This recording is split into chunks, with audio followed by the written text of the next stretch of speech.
On June 8, 1967, Israel was responsible for slaughtering 34 Americans and wounding nearly 200 more in a sustained attack on a U.S. reconnaissance ship, the USS Liberty. Israel claimed that they thought it was all a case of mistaken identity, that they were under the impression that it was an Egyptian ship. That confusion amidst the fog of war led to the tragedy. The survivors didn't buy this tall tale. Neither did the Secretary of State, the director of the CIA, or various other high-level government officials. Despite all of this, an investigation ordered by LBJ sided with the Israelis' side of the story, and the cover-up began. But just a brief look at the stories of the survivors show that this was no case of mistaken identity. The Liberty was an unmistakable ship with a number of large communication antenna decorating its exterior. The Israelis deployed what survivors recall as unmarked jets and torpedo boats against the Liberty. The Israelis jammed communications. Machine guns, rockets, torpedoes, and napalm were used against the American vessel by waves of jets and a flotilla of torpedo boats which machine-gunned life rafts. The Liberty was proudly flying an American flag with its hull markings written in English on its side. When the first flag was destroyed, the people aboard the Liberty housed up another. With all of this being said, there are many that think that this was no case of mistaken identity, but that this was rather a false flag attack meant to bring America into the 6-day war on the side of Israel. Now, my opinions on the matter are most likely clear given the intro of this video and the other content on my channel, but my opinion on the matter is not of that much importance. However, almost 10 years ago, I had the opportunity to talk with someone whose opinion is of great significance and of major historical importance. That man is former U.S. Marine Corps Staff Sergeant Bryce Lockwood, a Russian linguist, an intelligence specialist, and one of the last surviving members of the USS Liberty incident. Now, I was only 16 years old at the time of this recording, so forgive the hair helmet. And I also ask that you forgive any issues with the audio quality or the video quality. There are definitely some minor issues with background noise in the video, because when I had the opportunity to talk with Sergeant Bryce Lockwood, it was before a speaking engagement of his, and there were people slowly filtering into the space while I was conducting the interview. But with the genocide going on in Gaza and the current stranglehold that the Israel lobby has on American foreign policy, I thought that I should re-share this interview that I conducted with Sergeant Bryce Lockwood, if for nothing else, just for posterity's sake. So why did I feel the need to share this interview again? It's because if there was ever a time for us all to remember and grapple with the lessons to be learned from the USS Liberty incident, it is now. My name is Luke Marshall, you're watching PsyOps, and this is my interview with Sergeant Bryce Lockwood. Today I'm going to be talking with Sergeant Bryce Lockwood, who was one of only 3 Marines on the USS Liberty, and he's the only surviving Marine, isn't that correct? That's correct. And I'm very excited to talk with him. I think the USS Liberty is a very important subject, and I don't think it gets as much attention as it deserves.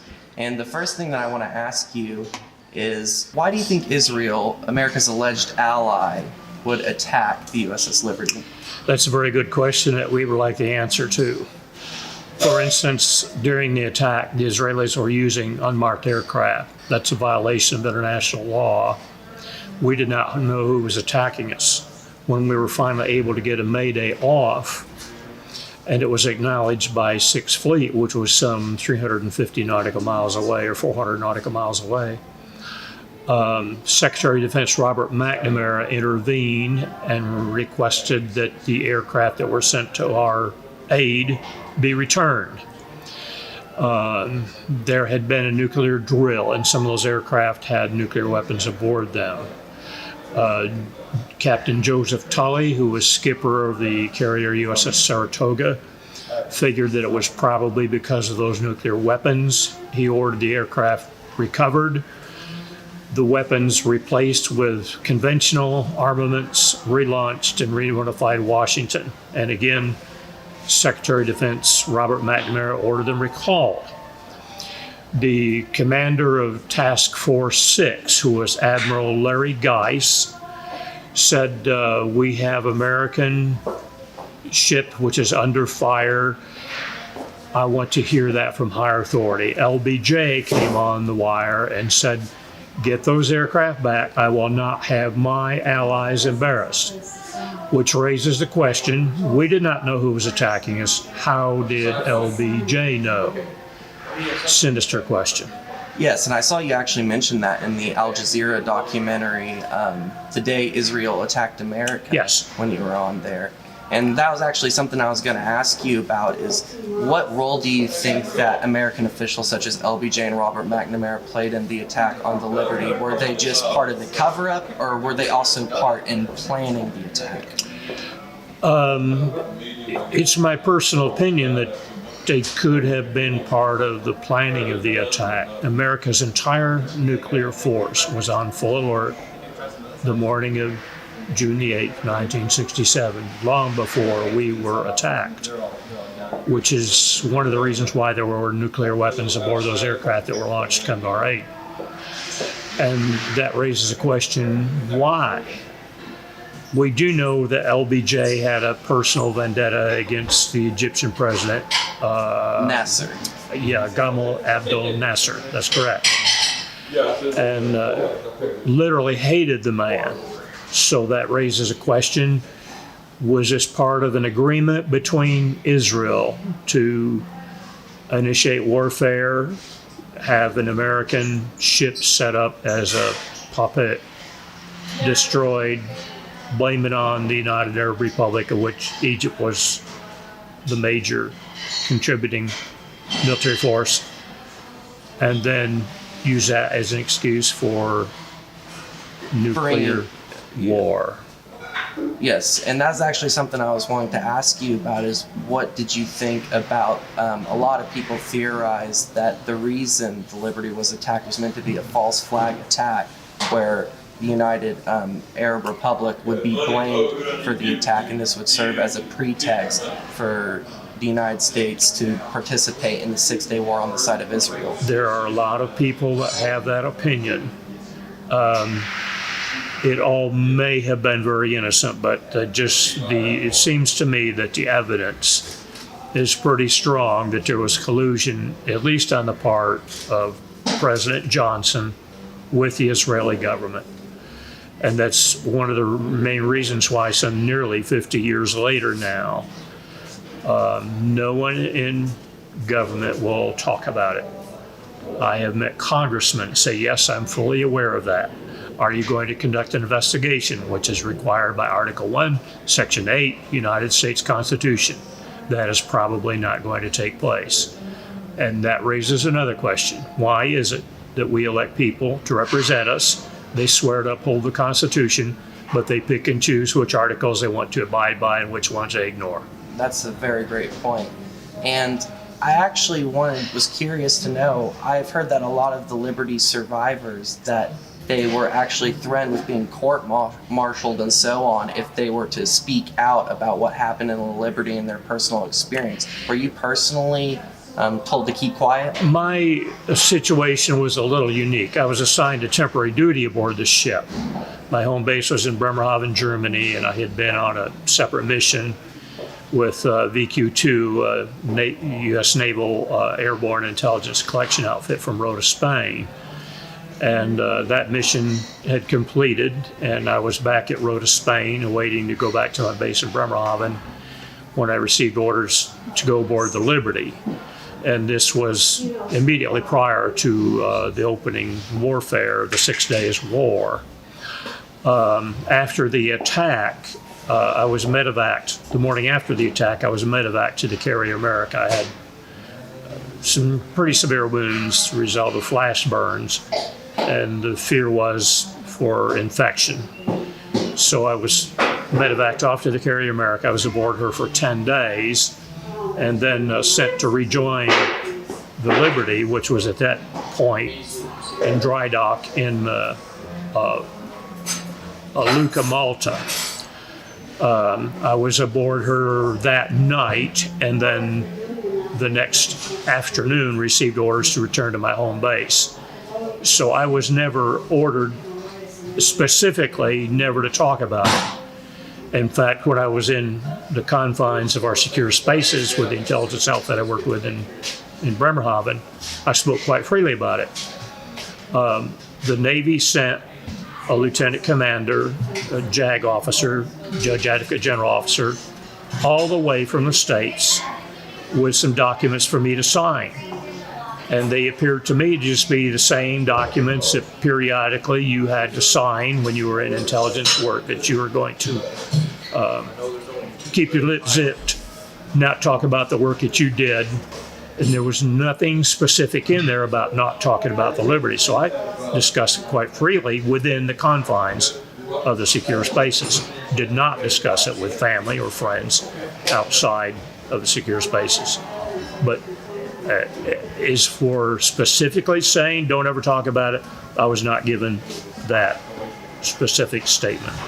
And have you faced any repercussions for talking about this? Have you been maligned in any way, or someone trying to discredit you? You know what? When you're in the public eye, you're going to have people that disagree with you, and some of them quite strongly.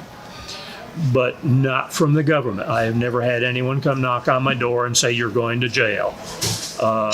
James Ennis, James M. Ennis Jr., that wrote the book Assault on the Liberty.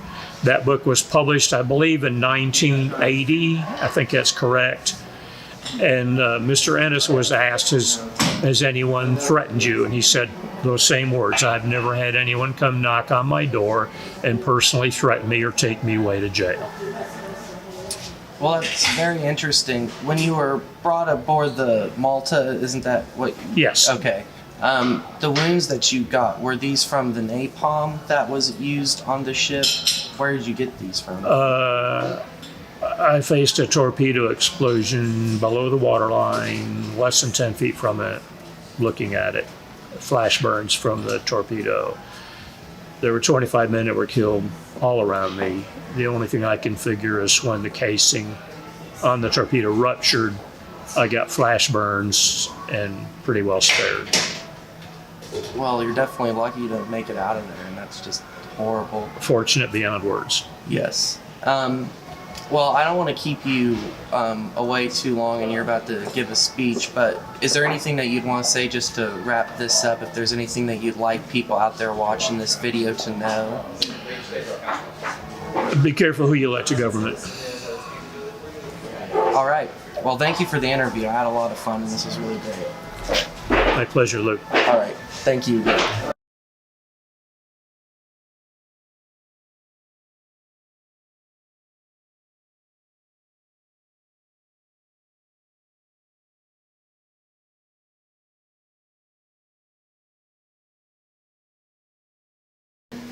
And you can see all the crew members each year when you go to the. There's an anniversary they hold, right, where they do the. Yeah, it used to be called No Greater Love. I think it's a President's Council on Remembrance is what it's called now. But they started probably close to 25 years ago, holding a memorial in Arlington. There's a memorial of 5 men that were never positively identified. It's buried at Arlington. And that's where we hold the memorial service there. When I went back to the ship, my berthing area was in the after part of the ship, towards the fantail. When you went through the mess hall and opened that door that went back into the berthing area, mine was the first rack that you came to. So when we had so many that were severely wounded, they grabbed mattresses and put those on the tables in the messing area to put the severely wounded on. And mine was the first one to grab. They were just right there. So when I got back to the ship, I didn't have a place to sleep, and somebody said, well, go see Doc up at sick bay. Said he'll put you up there. And so I'm up there visiting with him. He's passed away now too. He passed away about 2 years ago. Can't remember his last name, but Tom said, yeah, he said, there's 3 bunks there, just wherever you want to sleep. Said nobody bother you. It's nice and quiet here. He said, I hope that doesn't get to stinking in the night. I said, what's that, Tom? There was a box. Getting all set up. I shouldn't get you away. Go ahead. And it was labeled unidentified human parts. And that's what's buried at Arlington. Well, we didn't have DNA back in those days. Just there's a half a ton of high explosive in a torpedo and just rip people apart. And she was at sea for 5-6 days. And it's in June, and it's hot in the Mediterranean in June. And there was an oil tank that ruptured in the explosion, and that oil was everywhere. And you can just imagine when they opened that hatch, the stink.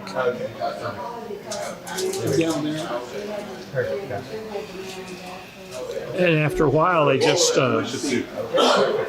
God, we got to do something. And they just started throwing all that stuff in bags to be burned. And those few parts, body parts, were just stuffed into that box, and that's what's buried at Arlington.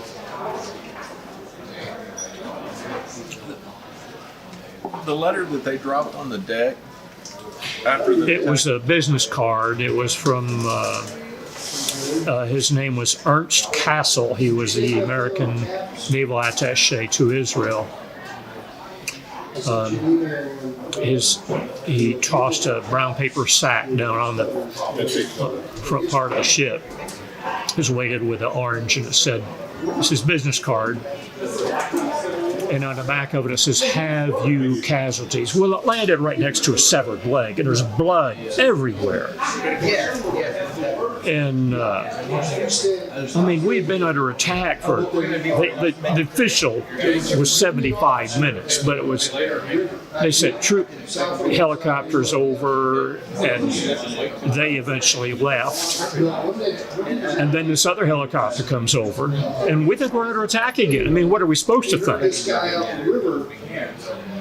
And the captain was angry, and he just opened the door to the pilot house and popped him the social finger. And he took that to mean you have 1 casualty, and that's what he reported. You have to laugh about it. It's so ridiculous. And then in 1992, NBC News did a special on it. The story behind the story, the attack on the USS Liberty, came out in October 1992. And Commander Castle's on there being interviewed. And he said, they didn't intend to sink that ship. He said, if Israel had wanted to sink that ship, they would have done it with rouge de chair, whatever that means. I don't know any French. But I thought, give me a break. They ran out of ammunition. It's by the grace of God. Yeah. There were 3,100 heavy caliber machine gun strikes on the ship, and Israelis used a 30 millimeter shell. That's that long. The projectile looks like a cigar. 3,100 of them. They didn't tell me they didn't intend to sink it. Oh, give me a break. And he's a U.S. Navy commander. God. You know what? We Americans are so inclined to think the good guys still wear white cowboy hats. And you make up your mind and you don't give a rip about the facts. And that's what really upsets me about this last election. We believe Fox News and swallowed what was pre-digested and didn't pay attention to what really is going on. Are you concerned about Donald Trump's presidency when it comes to his very pro-Israel rhetoric? Because he's made it very clear that he stands by Israel. I think it is very sinister for the Palestinians. Very sinister for the Palestinians. 2 years ago, in the so-called Intifada, Israel produced proof of underground weapons storage in schools and hospitals. That was just an excuse. I mean, the kill ratio of civilians, 600 to 1 Palestinians killed. There were only 3 total Israeli civilians killed. There were 1,800, mostly women and children, killed by those Israeli air attacks. How can you justify that? And now here is a hawk that's being suggested as our next ambassador to Israel. I really fear for the Palestinians.